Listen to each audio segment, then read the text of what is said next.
Soy Fernando Díaz Villanueva. Hoy es 23 de febrero de 2022 y esto es La Contracrónica.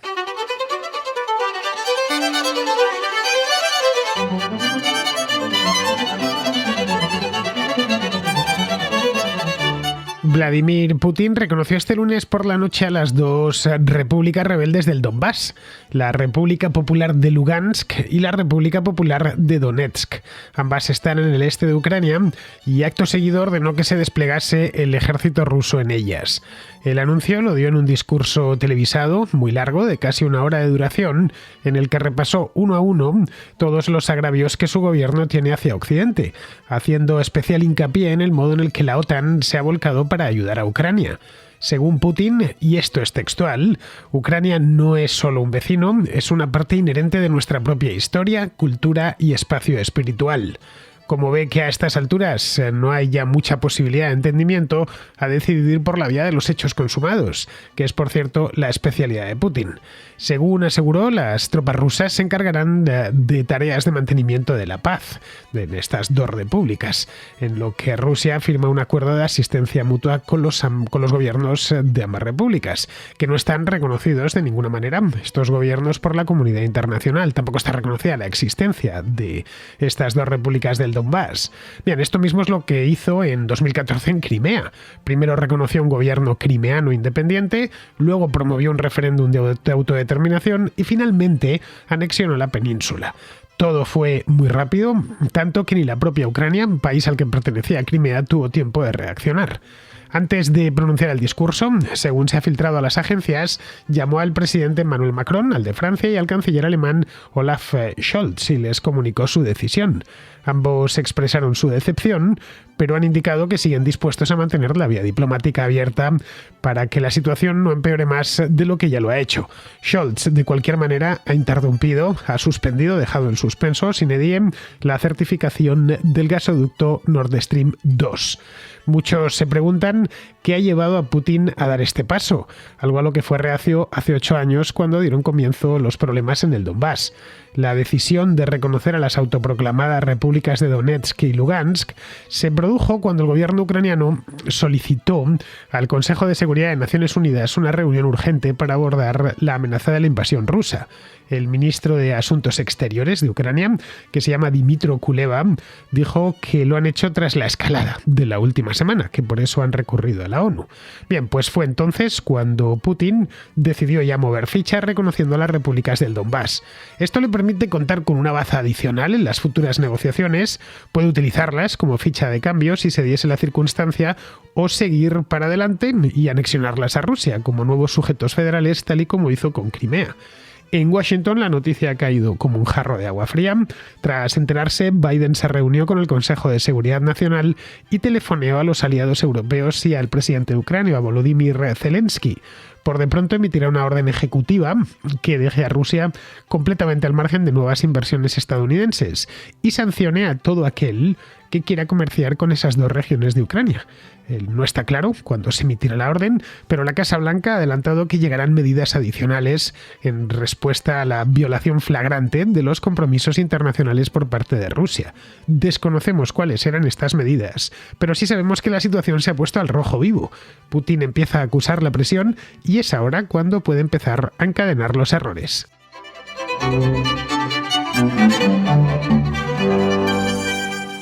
Tal y como preveía la inteligencia occidental, Putin ha terminado por mover ficha. Esto os lo contaba ayer con más detalle. No que había movido ficha, sino que podía moverla en cualquier momento. Lo ha hecho donde menos coste le suponía, en el Donbass, en una región en el extremo oriental de Ucrania, en el que la población rusoparlante es mayoritaria. De facto, esta región ya no formaba parte de Ucrania desde el año 2014. El gobierno de Kiev no tenía control sobre estas dos pequeñas repúblicas. En aquel momento, poco después de la ocupación de Crimea, se declararon independientes dos pequeños estados, dos que se constituyeron como repúblicas populares con bandera propia, con un escudo de estilo soviético, la de Lugansk y la de Donetsk. La de Lugansk está al norte de la de Donetsk, que venían a corresponderse solo en una parte con los oblasts, es decir, con las provincias ucranianas del mismo nombre. Ocupan solo una parte pequeña, aproximadamente un tercio de estas dos provincias ucranianas. El resto de la provincia del Oblast sigue en manos de Ucrania, es decir, sigue estando controlado por el gobierno ucraniano. Son solo estas...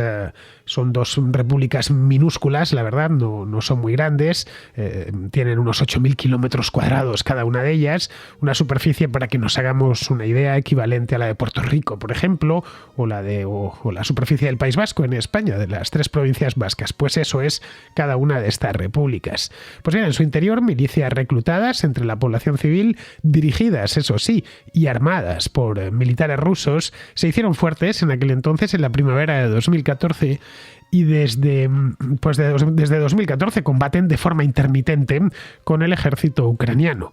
En septiembre de ese año se alcanzó el denominado Protocolo de Minsk, que constó de 2 partes. En septiembre se alcanzó el primero, que era un alto el fuego básicamente, en virtud del cual se interrumpían con carácter de inmediatez los combates y el asunto quedaba suspendido hasta llegar a un acuerdo definitivo que llevó unos meses más tarde, en febrero de 2015, con un nuevo compromiso también adoptado en Minsk, que congeló la situación, dejando a las 2 nuevas repúblicas en un limbo del que no han salido desde entonces. De ahí que la situación del Donbass lleva, 8 años o casi 8 años completamente parada, sin que vayan ni en un lado ni en el otro. Hay enfrentamientos puntuales, se disparan algunos tiros, pero muere gente, no demasiada, porque hay controles de personas y de mercancías, hay fronteras, vamos, y no es fácil pasar de un lado a otro, pero por lo demás no se ha desatado, es decir, los compromisos, los acuerdos de Minsk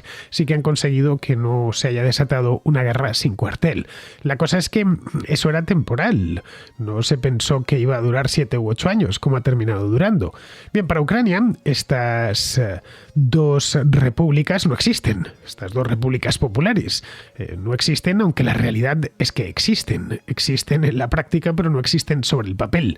Nadie las ha reconocido desde 2014. De hecho, ni la propia Rusia las había reconocido. Se guardó eso Putin en el bolsillo en aquel entonces, a pesar de que las apoyaban y de que estas 2 repúblicas viven esencialmente de Rusia, no las había reconocido hasta hace 2 días. Para Ucrania, sin embargo, son una parte de su país que se ha declarado en rebeldía, y para la comunidad internacional, pues un problema puntual en un rincón de Europa que a nadie le interesa, y de esos que se eternizan, que nunca sabe uno si se van a resolver alguna vez o no se van a resolver. Parecido a otro estado fantasma que tiene Ucrania, también justo en su frontera con Moldavia, que se llama Transnistria, que es una república, de nuevo, también de resabios soviéticos, pero es muy pequeñita, pero que no tiene existencia real. Bueno, tiene existencia real, lo que no tiene es existencia jurídica como tal. Nadie la reconoce. La sostiene de cualquier manera, estas repúblicas las sostiene Rusia. Las de Lugansk y Donetsk, sin Rusia, obviamente no estarían existiendo ya de ninguna de las maneras. Existen de facto porque está el amo ruso apoyándolas. Su dependencia es absoluta. Algo parecido sucede desde 2008 con Osetia del Sur o con Abjasia, que no están muy lejos, por cierto. Tienen su propio gobierno, su propio parlamento, sus propias fuerzas armadas. Lo que no tienen es moneda propia, estas de Lugansk y Donetsk. Lo que emplean es el rublo. Bien, existen porque Rusia quiere que existan, aunque hasta hace 2 días, como os decía antes, Putin se cuidaba muy mucho de reconocerlas oficialmente. Muchos se preguntan en este punto por qué Vladimir Putin ha dado este paso, un paso arriesgado, sin duda. Se lo había pedido el Parlamento ruso hace no mucho tiempo, se lo había pedido la Duma, que es más putinista que el propio Putin, y había pedido que la reconociese cuanto antes. Bien, pero una cosa es que te lo pida la Duma, que está llena de aplaudidores, y otra cosa es que tú te metas en este berenjenal. Bien, ¿por qué ha esperado 8 años para hacer algo que en la práctica ya hacía? Porque él ya estaba apoyando de palabra y sobre todo de obra a los rebeldes de Lugansk y de Donetsk. Pues seguramente porque no le quedaba otra opción. Tal y como están las cosas, tenía que mover una pieza, y la menos costosa era esta. Decir que reconoce a las repúblicas del Donbass le permite apuntarse un tanto en Moscú a un coste pequeño.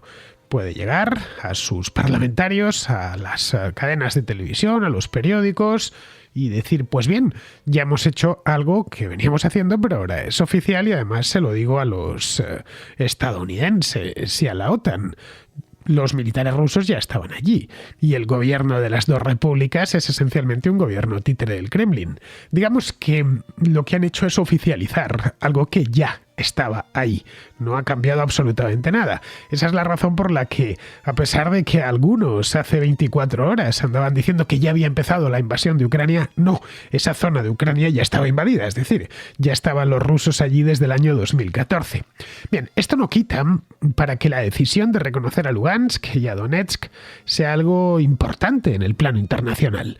En Rusia, obviamente, los más putinistas lo han celebrado como el primero de muchos triunfos que se van a suceder ahora. Ahora, en el resto del mundo, la celebración, pues creo que quitando a los aliados de Putin, tipo Lukashenko, nadie ha celebrado esto. Al contrario, supone la violación definitiva de los acuerdos de Minsk. Ya sí que sí.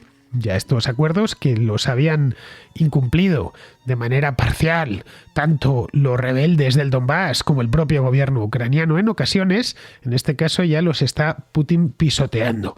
Ojo, y Putin lo suscribió en persona, porque no está ya el presidente de Ucrania de aquella época, que era Leonid Kuchma, pero sí está Putin. Putin no ha cambiado. Lo suscribió entre 2014 y 2015, delante del propio presidente de Ucrania, con Angela Merkel y con François Hollande, que era en aquel entonces presidente de Francia, como testigos del acontecimiento. También, aparte de eso, aparte de violar unos acuerdos internacionales, es una flagrante violación del derecho internacional. Desde el final de la Segunda Guerra Mundial, las fronteras son inamovibles. Vivimos en un mundo en el que las fronteras no se pueden mover. Se pensó, con muy buen criterio, por cierto, al terminar la Segunda Guerra Mundial, que buena parte de las guerras que habían azotado Europa y el mundo desde finales del siglo XIX venían directas de regímenes, gobiernos, estados que querían ampliar el tamaño del país, nada más el tamaño del estado, utilizando todo tipo de argumentos. Así que si eso se ilegaliza, si se ilegaliza la anexión, y está desde finales de la Segunda Guerra Mundial está ilegalizada, pues se eliminaría la posibilidad de que hubiese más guerras. La verdad es que no estuvo mal, porque desde 1945 no ha vuelto a estallar otra guerra mundial, y aunque ha habido muchas guerras, han sido guerras de pequeña envergadura, en comparación con lo que sucedió entre el 39 y el 45. Se pueden cambiar, se pueden alterar estas fronteras si hay consentimiento expreso de los estados. Bueno, esa es la razón por la que se pudo reunificar Alemania en 1990, y aun con todas hizo falta una cumbre, la 4+1, que estaban los aliados de la Segunda Guerra Mundial, tuvieron que incorporar a Polonia, que no se terminaba de creer que los alemanes no iban a pasar del río Oder. También se modificaron algunas fronteras en el este de Europa, como la de Checoslovaquia, que el país desapareció porque checos y eslovacos de mutuo acuerdo decidieron separarse. El consentimiento, más recientemente tenemos el caso de Sudán del Sur, que nació hace unos pocos años de la misma manera. Hubo consentimiento por ambas partes. Pero vamos, este consentimiento trae reconocimiento internacional, que, ojo, es importantísimo. Es un ingrediente crucial para hablar de un Estado soberano. Y a la inversa, todo lo que no tiene consentimiento carece de reconocimiento. Si en el año 2014, vamos a poner por caso, Ucrania hubiese aceptado la separación de estas dos repúblicas o de la península de Crimea, no habría problema alguno. Vamos a imaginar que en aquel entonces Kuchma se sienta con Putin, reconoce lo que hay, dan por bueno la anexión y deciden transferir a Crimea y estas partes de los Oblast de Lugansk y de Donetsk a Rusia. En este caso ya no habría ningún problema, pero es que ningún presidente de Ucrania ha renunciado a ello. Por lo tanto, siguen siendo parte integral de Ucrania, aunque sobre el papel, aunque luego en la práctica no lo sean, y así lo entiende toda la comunidad internacional. No importa que el gobierno ucraniano carezca de control efectivo sobre ellas. Son parte de Ucrania mientras Ucrania insista en que es así. Podemos en este punto preguntarnos por qué Ucrania no da su brazo a torcer y reconoce la independencia de estas dos repúblicas. Bien, las razones de orden político y también de orden humano. Por un lado, ningún Estado desea perder territorio, y por otro, en estas dos repúblicas sigue viviendo una minoría de habla ucraniana de la que Kiev se siente responsable.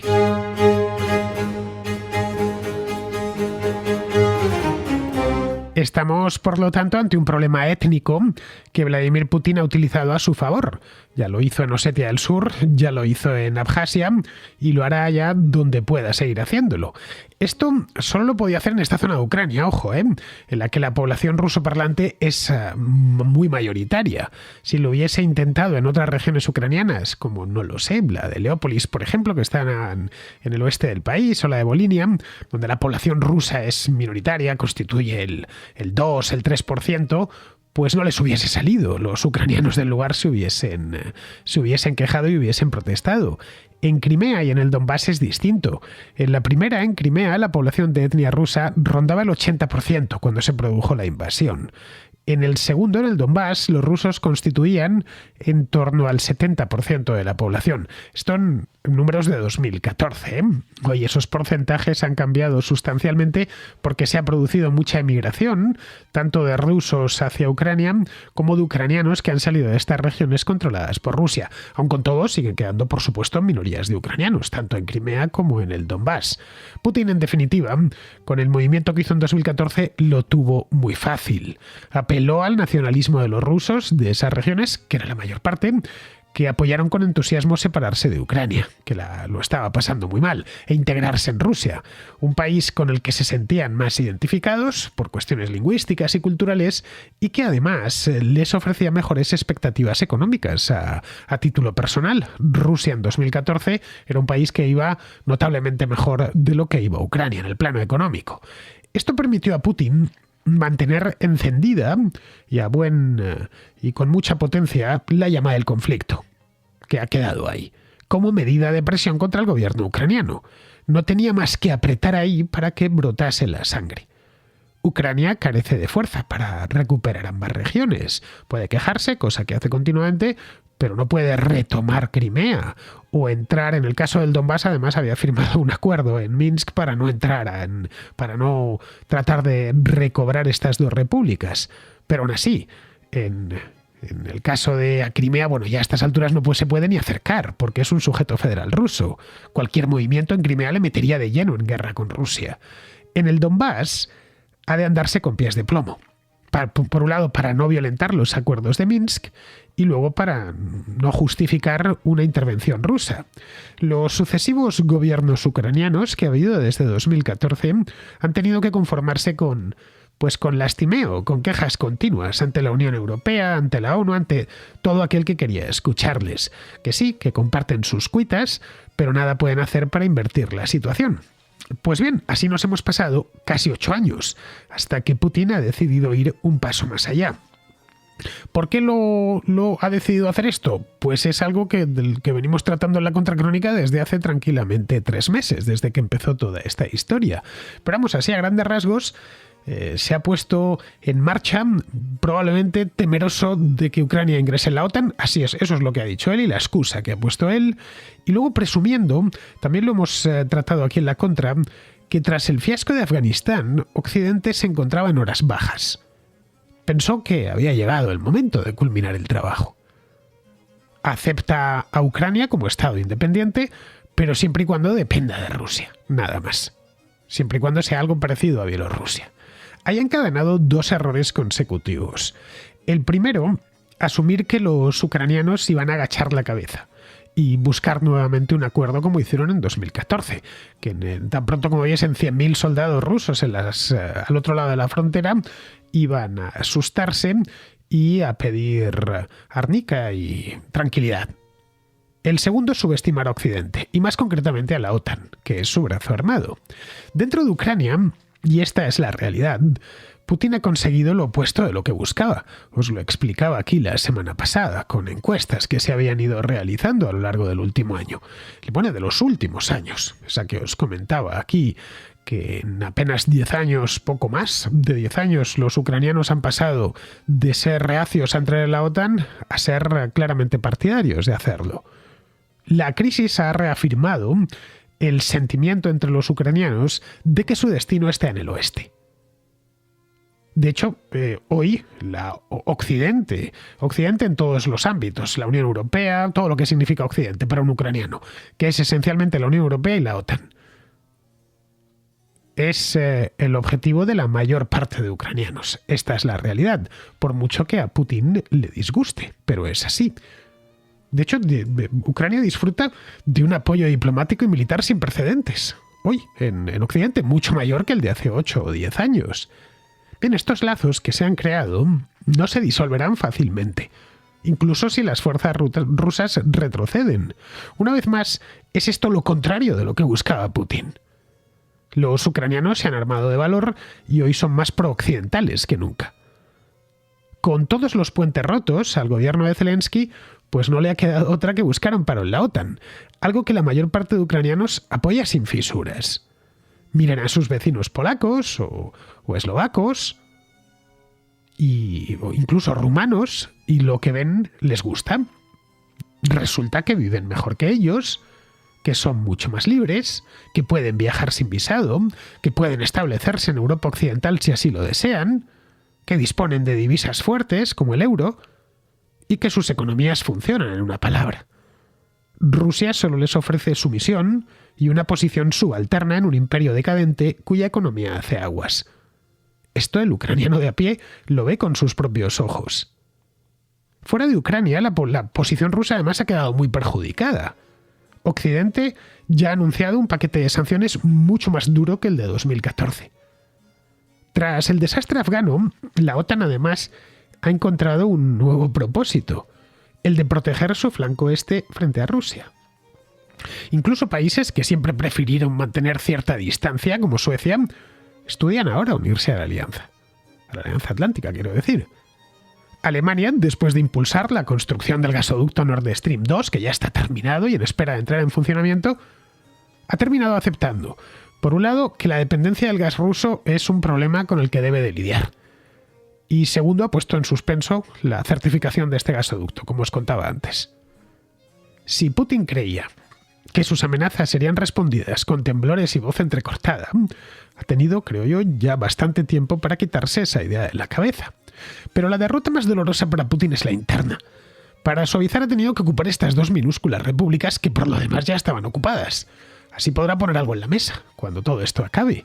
Sus medios afines podrán poner el himno ruso a todo volumen mientras muestran la bandera rusa ondeando en el Donbass, cosa que por cierto ya ha sucedido. He visto yo ese vídeo ayer mismo, sin irnos muy lejos. La gente por Lugansk, concretamente, creo que era, iban con sus banderas rusas mientras sonaba el himno ruso. Bien, eso es todo. Desde el punto de vista económico, esto ha sido lo más parecido a un suicidio. A pesar de sus esfuerzos por no depender tanto de Occidente en términos financieros y tecnológicos, su principal mercado sigue siendo la Unión Europea. Pretenden sustituirla exportando hidrocarburos a China.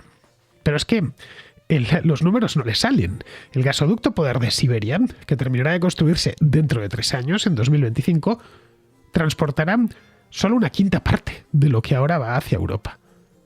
Si pretende ir más allá, Occidente podría tomar medidas muy duras, podría sacarle el sistema SWIFT, lo que colapsaría el sistema financiero ruso y seguramente el fin del régimen. Vamos, que ha hecho un mal cambio de socios.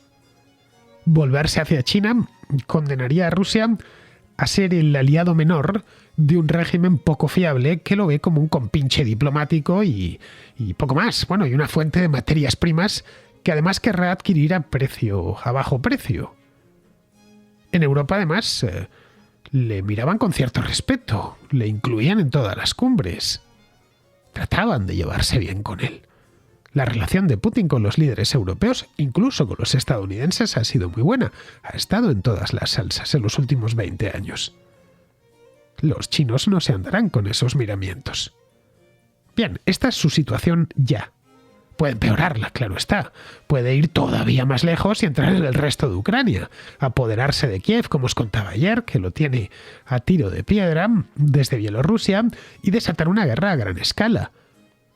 Pero esa guerra, que haría daño a todo el mundo, porque la guerra no beneficia a nadie, haría mucho más daño a Rusia que la amenaza de guerra. Occidente cortaría ya todos los vínculos que le unen con Rusia y freiría sanciones al país. Esto llevaría a la autarquía y a una pobreza lacerante en las capas populares que, más pronto que tarde, advertirán que la patria no se come.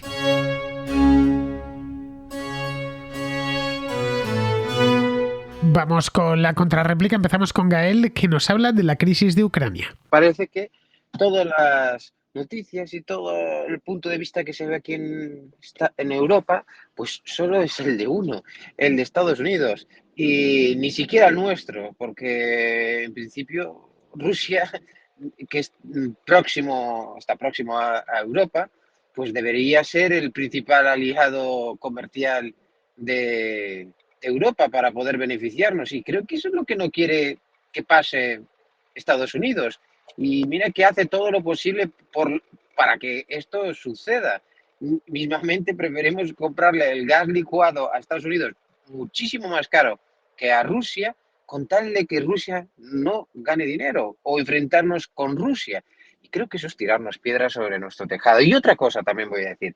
Esto es como el caso en donde cualquier persona se pelea con otra y lo ve un observador y ve una pelea y más que saber lo que está pasando, puede tener tintes de apreciación sobre uno de ellos que puede ser el que más conoce y el que es más tu amigo. Entonces, todo lo que él diga va a ser siempre a tu favor, vas a apoyarlo. Sin embargo, nunca sabes lo que le pasó al otro. No sabes si es que el que tenía razón era el otro que está peleando. No sabes nunca. Y tampoco sabes si entre estos dos que están peleando, previamente, uno de ellos es el que ha hecho todo lo posible para enfadar al segundo. Y el segundo, que ya enfadado de todo lo que le están haciendo y ya presionado y humillado, moral, psicológica, física y todo, tiene una respuesta agresiva contra el primero. Y sin embargo, un observador desde fuera mirará que el culpable es el que le dio el primer puñetazo. Lo que no sabe es quién ha provocado ese primer puñetazo. Y creo que es lo que está pasando en Ucrania ahora mismo. Creo que Estados Unidos en todos los países hizo exactamente lo mismo, no pasó absolutamente nada. Decidió meterse en una guerra porque decidió meterse en una guerra, decidió meterse con Gaddafi porque le dio la gana. Afganistán, todos los países de Medio Oriente, se metió con todos. ¿Por qué? Porque era la policía del mundo y nada más. Y porque había armas de destrucción masiva y después no había. Y ahora nos guiamos de una persona que nos ha mentido tantas veces y vemos que incluso un país que debería ser aliado y acercarlo más a la Unión Europea y que forme parte de la Unión Europea, lo estamos intentando alejar, pero alejar de la manera física, psicológica y real, porque las noticias que solo se ven parece que todos apuntan a buscar un odio intensivo contra Rusia. Yo no logro entender por qué tanto y tan incentivo. Es que parece como lo que hemos vivido hace poco en el año 2020 con la pandemia. Es que es increíble, de verdad, es machacante. Llega momentos donde las cosas, si utilizamos el raciocinio un poco, damos a entender que ni la mitad. Es que ya nos dijeron un mogollón de fechas donde iba Rusia a invadir Ucrania. Y claro, no llega esa fecha y no pasa nada. Llega la siguiente fecha, no pasa nada. Y claro, Estados Unidos pondrá una siguiente fecha y claro, algún día se cumplirá. Tantas fechas que se cumplen, pero es que cualquiera parecería, desde un punto de vista racional, que a Estados Unidos le encantaría que Rusia empezara una guerra. Yo es lo que veo, que creo que Estados Unidos quiere que Rusia tenga la guerra, porque constantemente está diciendo va a invadir, y no está haciendo nada. Por lo menos a día de hoy, pero todo el rato llevo escuchando eso. Pero bueno, creo que si solo escuchamos la versión de uno, siempre pensaremos que el otro es muy malo. Y sin embargo, si dejamos de meternos con los demás y cada uno se preocupa por mejorar su propio país y no de estropear el del otro, nos iría a todos mucho mejor. Un saludo. Pues mira, Gael, el mensaje del Kremlin llega perfectamente hasta el occidente europeo y ahí estás tú como demostración. Llega a través de los terminales mediáticos del propio Kremlin, que están en todas partes, y también de un sinnúmero de periodistas y comunicadores que están a favor más o menos de la posición rusa. Yo he leído análisis en la prensa occidental, tanto la española como la estadounidense o la británica, que simpatizan de una manera, ya te digo, más o menos abierta con las posturas rusas. Mira, la gran diferencia entre Rusia y los países de la Unión Europea es que Rusia es una dictadura y los países de la Unión Europea son democracias con libertad de prensa. Aquí puedes perfectamente atacar a la OTAN, atacar al gobierno del país y nadie te va a meter en problemas. No te van a venir a buscar a las 4 de la mañana a casa. En Rusia, los periodistas críticos lo pasan realmente mal. También los opositores. Bueno, como bien sabes, hace no mucho tiempo dediqué un programa a lo mal que lo está pasando Alexei Navalny, que sigue encarcelado solo por oponerse al régimen de Putin. Bien, esa es la realidad. Te guste más o te guste menos, Rusia es una autocracia, un auténtico desastre económico y un país del que huye la gente.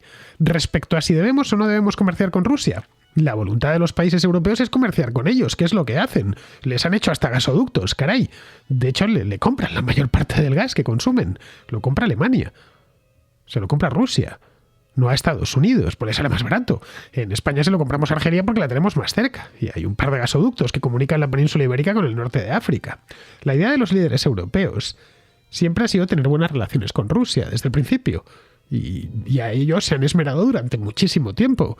No sé, quizá han sido demasiado ingenuos y pensaban que Rusia se iba a occidentalizar, cosa que no ha sucedido, como sí ha sucedido en las repúblicas bálticas o los antiguos países del bloque del Este, como Polonia, Hungría o como la República Checa.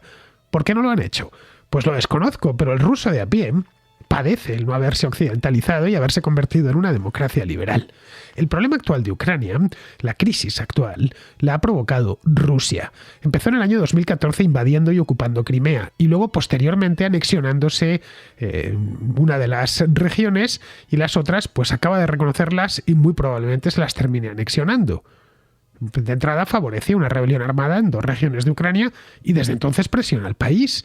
Ya me dirás tú quién empezó la agresión. El último capítulo ha sido pues el que estamos inmersos ahora. Rusia ha colocado casi 200.000 hombres armados en la frontera con Ucrania. En fin, ¿quién está buscando los problemas? Todo indica que quien está buscándolos es la propia Rusia. Esta vez, a diferencia de otras veces, ha encontrado esos problemas. La potencia agresora ha sido la Rusia de Putin, no ha sido Estados Unidos, que puede tener sus defectos y es indiscutible que los tiene, pero en este caso lo único que ha hecho es proteger y amparar a Ucrania por petición de los propios ucranianos. Bien, seguimos con Martín, que es ucraniano y que nos habla de este mismo tema. Buenas, Fernando, muchas gracias por publicar los dos últimos podcasts sobre Ucrania, por un lado el de la finlandización y por otro lado el de la crisis inminente en Ucrania. En este sentido, no sé si lo sabes, pero ayer por la noche el presidente Vladimirovich Putin, alias Rasputin, como le llaman algunos, reconoció las repúblicas del Donbass, la República de Donetsk y la República de Lugansk, que básicamente hay que tener narices porque, claro, querían fundar un único país que se llamaría Novorossiya, pero si se han dividido en 2 no entiendo el motivo. Aparte de eso, ha reconocido también con ellos y ha firmado un tratado de amistad tras un discurso larguísimo de 50 minutos, de estos de las justificaciones de por qué lo hace. En lugar de ir al grano y firmar, nada, un discurso largo de 50 minutos. Y luego también por otro lado, claro, obviamente, si reconoce y ha firmado un tratado de amistad, enviará las tropas allí, yo supongo.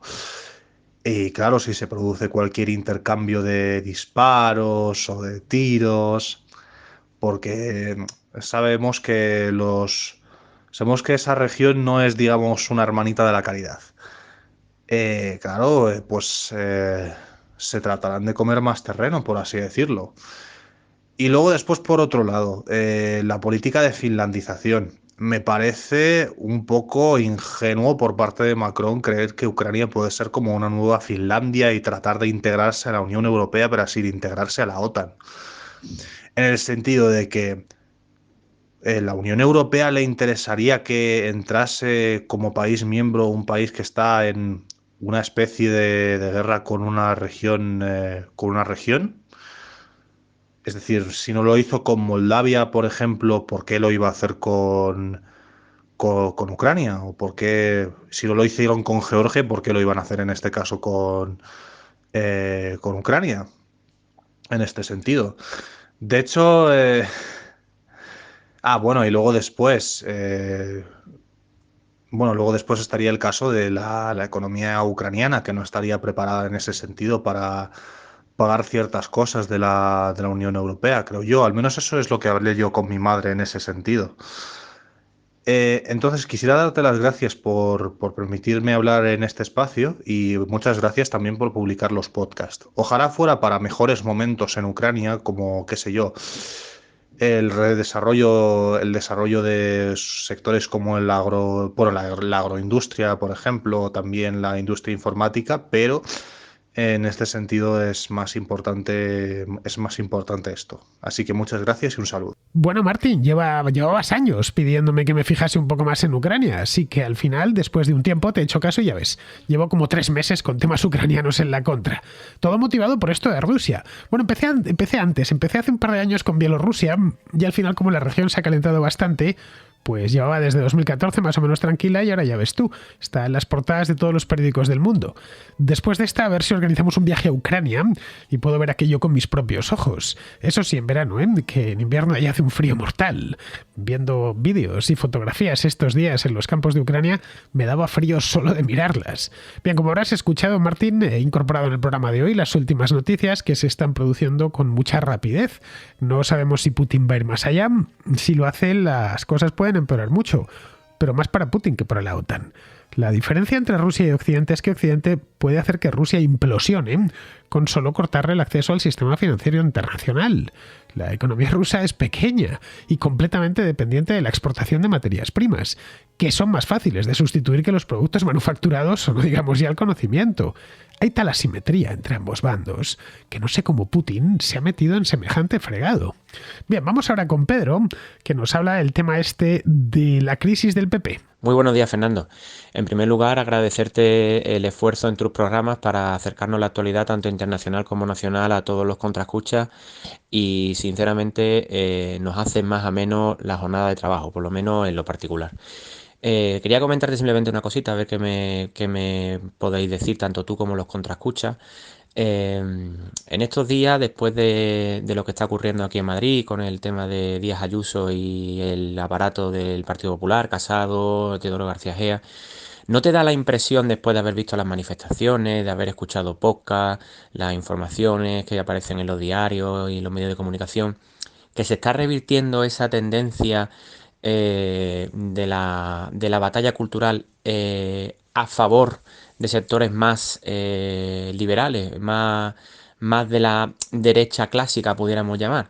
Lo que comenzó con Billy Munzenberg, con la superioridad y el supremacismo de las teorías de izquierda y la negación o la sumisión permanente y el maricomplejismo, perdóname la palabra, que tienen muchos sectores, pues casi en su totalidad del espectro de la derecha o del centro con respecto a las ideas de izquierda, esa tendencia se está tornando, y que la batalla cultural puede que se esté dando y desequilibrando la balanza, haciendo que los ciudadanos sean cada vez más conscientes y dejen de estar aborregados. Yo a lo mejor peco de optimista, pero sinceramente, después de lo que estoy viendo, después de ver las manifestaciones, esa reacción frente a esas teorías tan del aparato, tan del establishment, puede conducir a alguna parte. Puede ser que verdaderamente se esté ganando esa batalla y que, en lugar de que se triunfe, como se suele decir, las teorías de la derecha o del liberalismo, se esté reavivando las conciencias. Me gustaría saber tu opinión al respecto y, pues, para acabar eso, muchas gracias por tus programas y enhorabuena por todo el trabajo que haces. En España, Pedro, la izquierda tiene un plus de legitimidad moral. seguramente por el franquismo. Desde los años 70 en España ser de izquierdas es un sinónimo de ser buena persona y de estar a la última. Ni siquiera mucha gente de derechas, que es de derechas, se atreve a confesar en público que es de derechas. Recuerda que Aznar hace 20 años decía que el Partido Popular era un partido de centro reformista. La palabra derecha se ha evitado pues desde entonces y ya va para medio siglo y nadie quiere utilizarla. Los primeros en reclamarla de manera abierta y desacomplejada han sido los de Vox, y eso ya es algo notable y llamativo. Esto ha puesto mucha presión dentro del Partido Popular, que se ha quedado con un partido a su derecha en alza y otro a su izquierda. El Partido Popular lo tenía muy cómodo antes, porque suyo era el voto, por defecto, todo el voto que iba desde el PSOE hasta la extrema derecha. Bien, eso ya no es así. De modo que necesita reubicarse y afinar mucho mejor sus argumentos. Hace 15 o 20 años les bastaba con no ser el PSOE. Hoy es necesario algo más. Hoy necesitan un programa. Eso es precisamente lo que le falta al Partido Popular. Le faltaba con Mariano Rajoy y le siguió faltando con Pablo Casado. Algo que los haga distinguibles, caray. Ese es el verdadero debate ahora mismo en el Partido Popular. Ser un partido más escorado hacia la izquierda o más escorado hacia la derecha. Ojo, si lo hacen bien pueden convertirse incluso en el partido central del sistema. Pero claro, eso sí lo hacen bien y tienen los líderes adecuados. Y esto, pues, como te puedes imaginar, está aún por ver. Bien, vamos a terminar ya. Vamos con Pizarro, que nos habla del tema de Ucrania. Vladimiro tensa la cuerda reconociendo la independencia de las provincias ucranianas del Donbass, sin ordenar que su ejército invada suelo ucraniano. Y la Unión Europea y los Estados Unidos se ponen estupendos con sanciones sin defender en el terreno las provincias, mientras que China pide contención. Total, que el villano no consuma la villanía y los caballeros no se piensan manchar la armadura. En cualquier momento la cosa puede cambiar a malo o a peor, pero de momento sigue el pulso de amenazas y agresiones inconcretas que impiden la guerra oficial y que impiden una negociación. Vladimiro sigue marcando los tiempos y el resto respondiendo con la gravedad en la cara y unas ganas de firmar lo que sea apenas indisimulables. Ucrania ha perdido el Donbass y no parece que se lo vayan ni a devolver ni a recuperar los extranjeros. Y toca ver el precio final para Vladimiro. De momento, sanciones y malas caras. Un cordial saludo de Pizarro. Y hasta aquí, queridos amigos, llega la contra de hoy. Mañana será 24 de febrero y estaré de vuelta. Hasta mañana, amigos.